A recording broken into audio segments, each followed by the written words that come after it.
Jesus rewards ministry. துதிகளின் மத்தியில் வாசம் செய்யும் கிறிஸ்துவிற்கு கோடான கோடி ஸ்தோத்திரங்களையும் நன்றிகளையும் ஏறெடுப்போம்.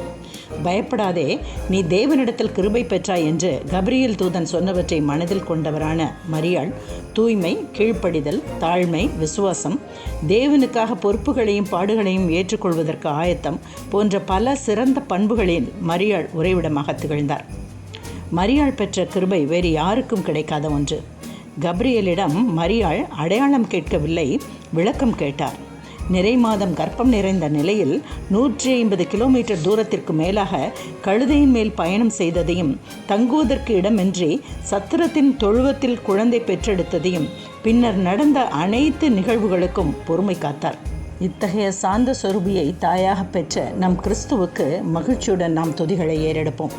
இன்றைய 940ஆம் நாளின் வெகுமதியாக பரிசுத்த வேதாகமத்தின் பழைய ஏற்பாட்டில் எரேமியாவின் புத்தகம் 2ஆம் அதிகாரத்தின் தொடர்ச்சியாக, பூர்வ காலம் துவக்கி நான் உன் நுகத்தடியை முறித்து உன் கட்டுகளை அறுத்தேன், நான் அடிமைப்படுவதில்லை என்று நீயும் சொன்னாயே. ஆகிலும் உயரமான சகல மேட்டின் மேலும் பச்சையான சகல மரத்தின் கீழும் நீ வேசியாய் திரிகிறாய். நான் உன்னை முற்றிலும் நற்கனி தரும் உயர்குல திராட்சை செடியாக நாட்டினேன். நீ எனக்கு காட்டு திராட்சை செடியின் ஆகாத கொடிகளாய் மாறிப்போனது என்ன? நீ உன்னை உவர் மண்ணினாலே கழுவி அதிக சௌக்காரத்தை கையாடினாலும் உன் அக்கிரமத்தின் கரைகள் எனக்கு முன்பாக இருக்கும் என்று கர்த்தராகிய ஆண்டவர் சொல்லுகிறார். நான் தீட்டுப்படவில்லை, நான் பாகால்களை பின்பற்றவில்லை என்று நீ எப்படி சொல்லுகிறாய்? பள்ளத்தாக்கிலே நீ நடக்கிற மார்க்கத்தை பார், நீ செய்ததை உணர்ந்து கொள். தாறுமாறாய் ஓடுகிற வேகமான பெண் ஒட்டகம் நீ. வனாந்தரத்திலே பழகினதும் தன் இச்சையின் மதவெறியிலே காற்றை உட்கொள்ளுகிறதுமான காட்டுக்கழுதை நீ. அதன் ஆவலை நிறுத்தி அதை திருப்புகிறவன் யார்? அதை தேடுகிறவர்கள் ஒருவரும் வருத்தப்பட வேண்டியதில்லை. அதன் மாதத்திலே அதை கண்டுபிடிப்பார்கள்.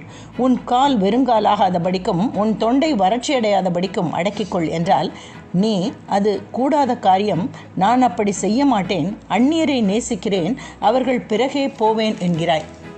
திருடன் அகப்படுகிற போது எப்படி வெட்கப்படுகிறானோ அப்படியே இஸ்ரவேல் வம்சத்தார் வெட்கப்படுவார்கள். கட்டையை பார்த்து நீ என் தகப்பன் என்றும், கல்லை பார்த்து நீ என்னை பெற்றாய் என்றும் சொல்லுகிற அவர்களும், அவர்கள் ராஜாக்களும், அவர்கள் பிரபுக்களும், அவர்கள் ஆசாரியர்களும், அவர்கள் தீர்க்கதரிசிகளும் வெட்கப்படுவார்கள். அவர்கள் தங்கள் முகத்தை அல்ல, தங்கள் முதுகை எனக்கு காட்டினார்கள். தங்கள் ஆபத்து காலத்திலோ எழுந்து எங்களை ரட்சியும் என்கிறார்கள். நீ உனக்கு உண்டு பண்ணின தேவர்கள் எங்கே? உன் ஆபத்து காலத்தில் உன்னை ரட்சிக்க கூடுமானால் அவைகள் எழும்பட்டும். யூதாவே, உன் பட்டணங்களின் இலக்கமும் உன் தேவர்களின் இலக்கமும் சரி. என்னோடே நீங்கள் வழக்காடுவானேன். நீங்கள் அனைவரும் எனக்கு விரோதமாய் துரோகம் பண்ணினீர்கள் என்று கர்த்தர் சொல்லுகிறார். இப்பகுதியில் இனச்சேர்க்கை காலத்தில் ஆவலை அடக்கி கொள்ளாமல் தாறுமாறாக நடந்து கொள்ளும் ஒட்டகம், காட்டுக்கழுதை ஆகிய மிருகங்களைப் போன்று வாழாமல் எந்நேரமும் நம்மை நமது சுய கட்டுப்பாட்டிற்குள் வைத்துக் கொள்பவர்களாக, நம்மை அடக்கி ஆள்பவர்களாக வாழ கற்றுக்கொள்ள வேண்டும். நமது தேவைகள், போராட்டங்கள், பாடுகள், வியாதி போன்றவை இருக்கும் பொழுது மட்டும் கர்த்தரை தேடுவதும், மற்ற வேளைகளை கர்த்தரை விட்டு பின்வாங்குவதும் உண்மையற்ற வாழ்க்கையாகும்.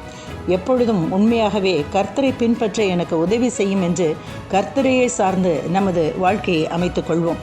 பிதாவாகிய தேவனின் அன்பும் கர்த்தராகிய இயேசு கிறிஸ்துவின் தயவும் பரிசுத்த ஆவியின் நட்புறவும் நம் அனைவரோடும் இருப்பதாக. ஆமென். இயேசு கிறிஸ்துவின் இனிய நாமத்தில் இனியும் தொடர்வோம். நன்றி.